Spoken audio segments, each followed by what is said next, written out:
Coach, when the season sort of goes the way that it has, what do you try to get out of this final week of the season? Is it about developing for the future? Do you get a look at something? What are you trying to do? Well, obviously you're trying to win the game, bottom line. So the key is to make sure that everybody stays locked in and focused on the task at hand, right? I mean, that's the most important thing. And then you want your team to prepare this week for that. I don't necessarily use it as developmental, for anybody. I think that you still go in and the guys that are healthy and can play. But again, if there's somebody that's dressing that is a younger player, you might want to get him in and see what he can do. Yeah, you talked about getting the rookies more time, getting the younger guys more time. How have you sort of seen that happen over the last few weeks? How have they developed? Yeah, I'd say the one that probably hasn't played as much is Trey Prince, right? But the other ones have all have seen time and continue to improve, and that's what you want and that's what you ask of them, and really too, it's how they prepare during the week, right? That's all. It's all part of the process for young players is that and making sure that they're ready to go. I know you talk about fleshing the things after a week and kind of you don't necessarily love the word momentum, but if you end the season with 2 wins, can that carry into the offseason into the next year? It definitely can. I think it just leaves that good taste, that feeling of winning. Especially now here we start a new year and have an opportunity. To do that, I think just gives you a little momentum, gives you the hope that you want and that you need, and then you work on what you need to fix. So,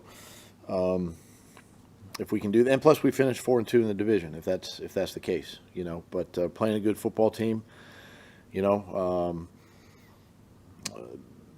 running back, quarterback. I mean, defense is I think 6th in the NFL in takeaway. I mean, it's a good football team, so we gotta go and keep our minds right. What are you seeing from Mason Smith these past couple weeks? I mean, is it just really simply a matter of the light going on for him? Yeah, that and the fact that he's gotten a lot of time. He's gotten a lot of playing time, and continues to improve each week, and does some really good things out there, and that's what you want. That's what a guy a player that we took, high in the draft, who, we knew probably as the season started there were going to be some growing pains, with that. But the more he's played, the better he's and he's fought through injury this season too. So he's had to deal with that, and so for a young player, he's really come a long way, and I think on the track to be a good player for us. You guys have not gotten the kind of mileage that you wanted out of your defensive interior this year. Do you think Mason is a guy that can potentially significantly upgrade that area moving forward? I do. I do think that he has that capability. He's got great size and length, and that could be that 3 technique, could be a dominant 3 technique that you're looking for, and there's still obviously room to grow and improve, but the potential's there for sure.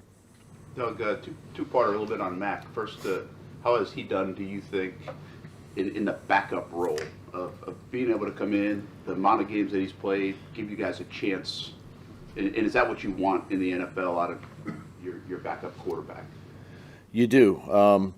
Obviously, he's not Trevor, so we can't ask him to be Trevor. We just want him to be Mac Jones, and so we'll tailor things, to his liking and to his strengths. But you want him to come in and still run the offense, right? And he's been able to do that. And he's taking care of the football, lately, which has been big. I think early when he was playing, it was a couple giveaways there. He's done a better job there. And I think just running the offense, just letting the guys around him work, and he's done a nice job there. And that's what you want from your backup. And he's he's exceeded that and done a good job. I guess the second part of that would be you're seeing guys like Darnold and Mayfield and other first-round picks have success, and obviously he probably wants another one of those opportunities. Is that in his future as well? Do you think he's got that? I mean, I know he would probably want that, in his future to take over a team again and be the guy. And that's what he was drafted to do. So I would assume, I don't want to speak for him, but I would say that's the case. And hopefully he's given an opportunity. See what happens. Over the course of obviously the next several months. But he's done some good things, and I think if teams are evaluating, the quarterback position, he's definitely one that you would have to consider. Last week, you got big plays out of your defensive ends. Last year, you had 27.5 sacks from Josh and Trayvon. This year, I think you had 19.5. Can you just touch on their production this year and what it means when the two of those guys are playing well together? Yeah, when the two of them are playing good, I think last week too was probably the pressure rate was high, one of the higher rates we've had. May not have the sack numbers, but the pressure rates, right? That's also important to note.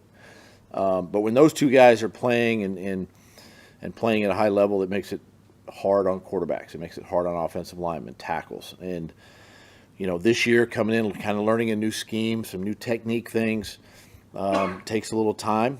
And they're working through that as the season has gone on, but you get in those known passing situations, you just want to cut these guys loose and let them go play. Only one guy in franchise history has ever had 10 or more sacks in back-to-back years, and yet both of them could do that on Sunday. Josh needs 2, and I think Trayvon just needs a half. Just big picture on the production that those two guys have given you the last couple of years and what their future looks like? Yeah, I mean, it's from the numbers standpoint. I mean, that's impressive. Yeah, but it feels like, I think, because where we are as a team, it's like it kind of it's overshadowed, right? But that's another bright spot with this team. I think with the defense and especially with those two players and what we drafted both of them to do, obviously. And again, there's definitely more for them, to get, and that's the I think that's the exciting part as you look ahead, to the future. Doug, I'll preface this by saying I'm not an LSU Tiger fan, but is it hard to not look around the league right now and you see the guys that are playing at such a great level, including your guy and Brian, and when the evaluation process of the next few months and draft and be like, will the LSU guy get a little bit of an asterisk in the evaluation, given what they're doing around the league? Well, obviously, the guys coming behind them, you look at what Jamar Chase and Justin Jefferson, right? Obviously, our guy, Jaden Daniels, what he's done, Joe Burrow.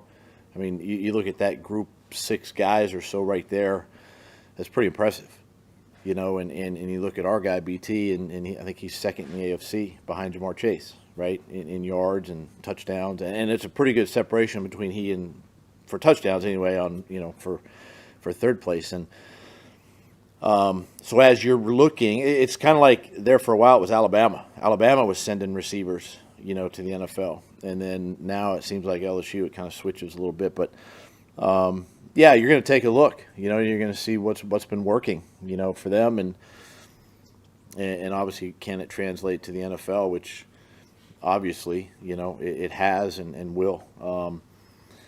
But it's good company. It's good company, and the year that BT's had to be mentioned with those guys that came before him and are still playing at a high level, just says something for that entire group. If it weren't for the quarterbacks, he'd probably have a pretty good shot at Rookie of the Year. Yeah. I think so.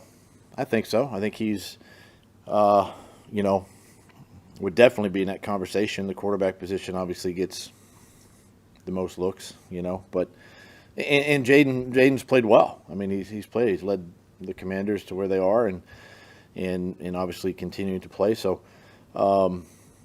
yeah, if it wasn't for that, he'd definitely be in that conversation.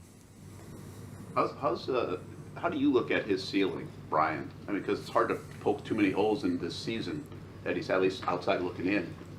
Well, I think the benchmark would have to be a guy like Jamar Chase, Justin Jefferson, right? I think it'd have to be those type of receivers, you know, and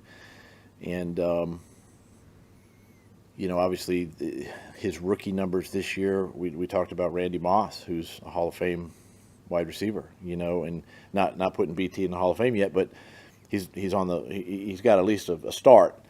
But I think you got to look at Justin Jefferson and Jamar and those guys and say, hey, you know, if he's in that company, then I think you can continue to get better. And those guys continue to improve, and their ceiling is extremely high. And they're impact players for their teams, right? They're game changers for their teams, and that's what we see Brian Thomas as. When you look at the Colts, I mean, they're a little different team now than what they were the first time you played them. Yeah, they got more guys on defense back, you know, than before.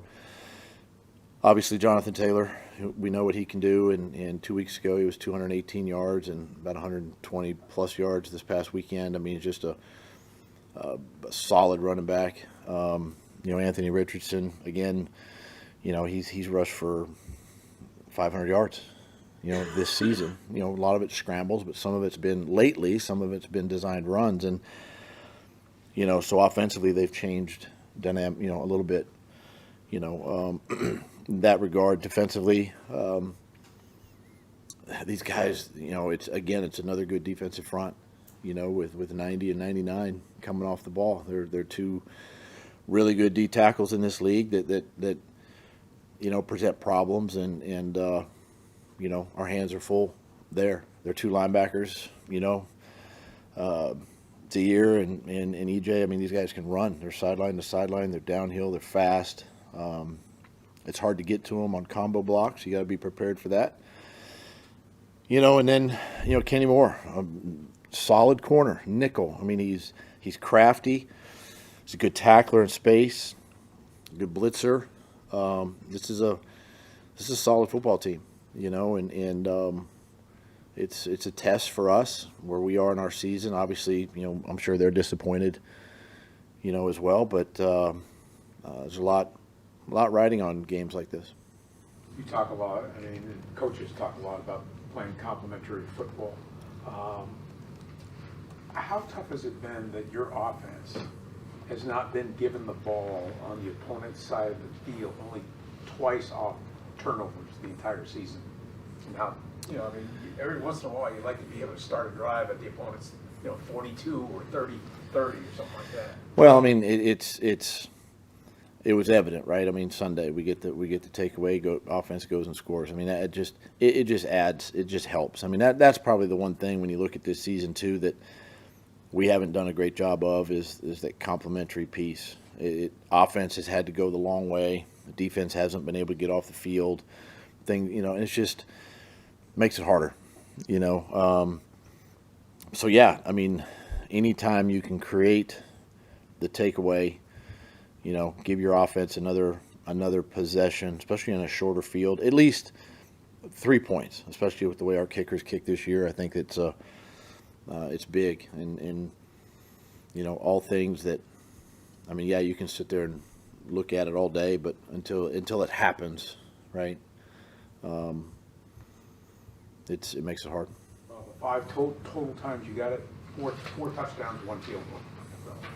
It just goes without saying. Some of the top teams that are still playing, you know, defensively, they're creating takeaways, and you know, that's what makes your offense better. You know, your point total goes up, your red zone drives go up, everything go up, sacks go up. There is definitely a correlation with takeaways. You mentioned Cam. Just how impressive has this season been? Just knowing the trials and tribulations of having a rookie kicker in general. I think, I mean, he's been a bright spot for our team. I think he's 93+% on field goal. I think he's missed 2 this season. You know, of all the rookie kickers this year, you know, he's leading the pack there, and he's, you know, his kickoffs are obviously, have been really good. To me, I haven't seen a lot of times this time of year. You see a kicker kind of start to fall off. Leg gets tired. Balls aren't traveling quite as far. Might miss a field goal here and there, but Cam hasn't done that. He continues to impress that way, and it just gives you confidence, right? You cross that 50-yard line, and now you're crossing that 40-yard line. Now you're starting to say, okay, we got points on the board, at that point. So Cam's done an excellent job for us and been a bright spot. Everybody good there? Thank you, Coach. Thanks, Coach.